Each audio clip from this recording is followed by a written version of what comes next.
दिल्ली में। देखिए, आज एनआईए की स्पेशल कोर्ट ने मालेगांव के जो ब्लास्ट के एक्यूज थे 7 लोगों को रिहा कर दिया है। ये कहा कि prosecution could not prove the case, evidence नहीं मिला उनके खिलाफ, इसलिए छोड़ दिया। अब देखने का ये कि मालेगांव में 6 नमाजी जो उस दिन नमाज पढ़ने जा रहे थे, उनका डेथ हो गया बॉम्ब ब्लास्ट में। 100 से ज्यादा लोग इंजर्ड हो गए। तो ये क्या बॉम्ब आसमान से गिरा, जमीन से गिरा, कहां से निकला? तो उस वक्त एनआईए एटीएस सबका यही मानना था कि जो मोटरसाइकिल जिसमें बम धमाका हुआ वो तो जो प्राइम एक्यूज थी, मेन एक्यूज साध्वी प्रज्ञा सिंह ठाकुर के नाम पर थी। उसके बाद इन्वेस्टिगेशन हुआ। इन्वेस्टिगेशन में वहां की जो स्पेशल पब्लिक प्रोसिक्यूटर थी उन्होंने भी बाद में ये बताया, रोहिणी सेलियन जी ने, कि मुझे एनआईए ने कहा था कि स्लो जाइए इनके ऊपर। फिर यही साध्वी प्रज्ञा सिंह ठाकुर वो है जिन्होंने हेमंत करकरे जो शहीद हो गए थे 26/11 आतंकवादी हमले में, उनके बारे में कहा, जो एटीएस चीफ भी थे, कि मैंने शराब दिया था इनको। आज आप उनको बरी कर दिए। अब सवाल ये है इंपॉर्टेंट कि अभी कुछ दिन पहले ही मुंबई की उच्च न्यायालय ने 12 आरोपी जो जेल में बंद थे 18 साल से, उनको बेगुनाह बेकसूर साबित किया और छोड़ दिया उनको। उनका जो वर्डिक्ट था वो 670 पेज का वर्डिक्ट था मुंबई हाईकोर्ट का। उस वर्डिक्ट को महाराष्ट्र की सरकार ने लाइटनिंग स्पीड से फौरन इमीडिएटली सुप्रीम कोर्ट में चैलेंज कर दिया, अपील फाइल किया। सुप्रीम कोर्ट ने एडमिट किया, अपील स्टे दिया, लेकिन उन्होंने कहा कि इसको जो बाहर है उनको फिलहाल जेल में डालने की जरूरत नहीं है। तो मेरा सवाल महाराष्ट्र की सरकार, देवेंद्र फडणवीस जी से, मोदी जी से, कि क्या आप इसी लाइटनिंग स्पीड से इस जजमेंट को चैलेंज करेंगे या नहीं करेंगे? इनको जो एक्विट हुआ है, क्योंकि मौत तो हुई है, 6 लोगों की जानें चली गई, 100 से ज्यादा जख्मी हो गए, बॉम्ब ब्लास्ट तो हुआ है, आरडीएक्स का इस्तेमाल हुआ था, ये बताया जा रहा था तभी। रोहित कर्नल पुरोहित भी थे उसके अंदर शामिल। क्योंकि देखिए, संविधान इक्वालिटी की बात करता है, कानून इक्वल होना चाहिए सबके लिए। आपने उनके खिलाफ अपील फाइल किया था, तो उसी लाइटनिंग स्पीड के साथ आपको इस एक्विटल के खिलाफ भी अपील फाइल करना चाहिए, क्योंकि यहां तो बहुत सारे क्वेश्चंस हैं। रोहिणी सेलियन जो प्रोसिक्यूटर थी उसका सवाल है, हेमंत करकरे जी के बारे में जो कहा गया उसके ऊपर सवाल है। तो न्याय इंसाफ बराबर होना चाहिए ना सबके लिए। तो ये हमारी मांग है सरकार से कि immediate file appeal. Hemant Karkare ji जो ये केस इन्वेस्टिगेट कर रहे थे वो आज नहीं है, आरआर पाटिल आज नहीं है, जो कि बड़े चेहरे थे इस केस के मामले में। तो क्या इसका कुछ इम्पैक्ट हुआ है इस वर्डिक्ट पे?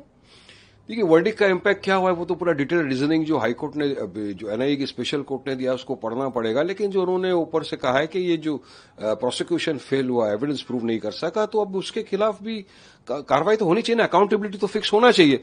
और यहां पर मेरा एक मुद्दा, मेन सवाल ये भी है, कुछ तथाकथित सेक्युलर पार्टियों के नेता जब ये 12 बेकसूर लोगों को रिहा कर दिया था हाई कोर्ट ने, तब वो आए थे आपके चैनल के माध्यम से, कहा था कि सरकार फौरन अपील फाइल करना चाहिए, कैसे छूट गई ये, प्रोसिक्यूशन पे सवाल उठाए, एटीएस के खिलाफ एक्शन लेना चाहिए, इनको फिर से जेल में डालना चाहिए। तो अब मैं पूछना चाहूंगा आपके माध्यम से उन तथाकथित सेक्युलर पार्टियों के नेताओं से, क्या अब आपके मुंह में निप्पल रह गए क्या? अब आप सवाल क्यों नहीं कर रहे हैं?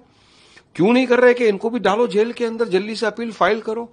और देखिए, आतंकवाद के खिलाफ सब है, हमने हमेशा से आतंकवादी गतिविधियों का खंडन किया, हमेशा से कंडेम किया है। आतंकवाद खत्म होना चाहिए देश से। और मैं तो लॉयर हूं, मेरा तो एक मानना भी है कि आतंकवादियों का कोई धर्म जात नहीं होता, उनका एक ही काम है, किसी भी तरह दहशत फैलाओ, terror in the mind of the people. उनका अपने जो ये रहता है मंशा, ये रहती है कि हमको दहशतगर्द फैलाना, लोगों के दिमाग में दहशत डाल के अपना काम निकालना, ये उनका ये रहता है आतंकवादियों का। तो हमने तो हमेशा से यही कहा है कि आतंकवादी कोई भी, उसको कड़ी से कड़ी सजा मिलनी ही चाहिए, आतंकवाद का सफाया होना ही चाहिए, मगर टेररिस्ट हैव नो रिलीजन, ये मेरा मानना है। आरडीएक्स जो मिला था वो डिफेंस आरडीएक्स था, ओके। गाड़ी जो थी वो साध्वी प्रज्ञा के नाम पे थी, लेकिन अब ये दोनों बरी हो गए। तो ये आया कहाँ से, आरडीएक्स आया कहाँ से? ये जब पूरी महाराष्ट्र की सरकार अपील फाइल करना चाहिए, इसमें पूरा दूध का दूध पानी का पानी होना चाहिए, दोनों तरफ से बराबर जब हायर कोर्ट सुनवाई करेगा तो मालूम पड़ जाएगा। क्योंकि देखिए, 6 लोगों की बम धमाके में मौत हुई है, 100 लोग इंजर्ड हुए बम धमाके में।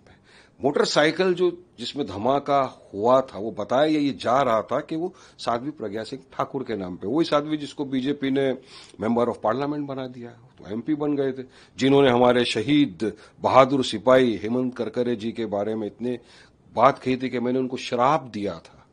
तो ऐसे लोग, तो बहुत सारी चीजें हैं। अकाउंटेबिलिटी जब तक आप फिक्स नहीं करोगे तब तक हमको न्याय कैसा मिलेगा बताइए। तो सरकार की जवाबदारी बनती है कि फिलहाल तो फौरन इस जजमेंट को लाइटनिंग स्पीड से चैलेंज करे, स्टे ले, और जो बाहर है उनको हाई कोर्ट के ऊपर है को अंदर डालना चाहिए। ये हमारी मांग है। सर एक आखिरी सवाल, ओके सरकार को सुप्रीम कोर्ट जाना चाहिए, लेकिन एज अ अपोजिशन मेंबर और एज अ एमआईएम मेंबर और एज अ जुडिशियरी आप क्या स्टेप लेना चाहेंगे इस वर्डिक्ट को आते वक्त? देखिए, मेरा तो बात सिंपल है कि आतंकवाद खत्म होना चाहिए पूरे देश से। आतंकवाद, आतंकवादी गतिविधियां हैं, उनको पूरी तरह से भारत देश में खत्म करना चाहिए। और उसके लिए लेकिन अकाउंटेबिलिटी अपन फिक्स करेंगे जब ये ऐसे ऑफिसर्स के ऊपर जो फेल हो जाते हैं एविडेंस लाने में, उनकी अकाउंटेबिलिटी फिक्स होना चाहिए। जैसा कि मैंने आपको बताया कि इस केस की जो प्रोसिक्यूटर थी रोहिणी सेलियन जी, उन्होंने कहा था कि मुझे कहा एनआईए के द्वारा कि आप स्लो जाइए इस केस में, उसके बारे में क्या होगा।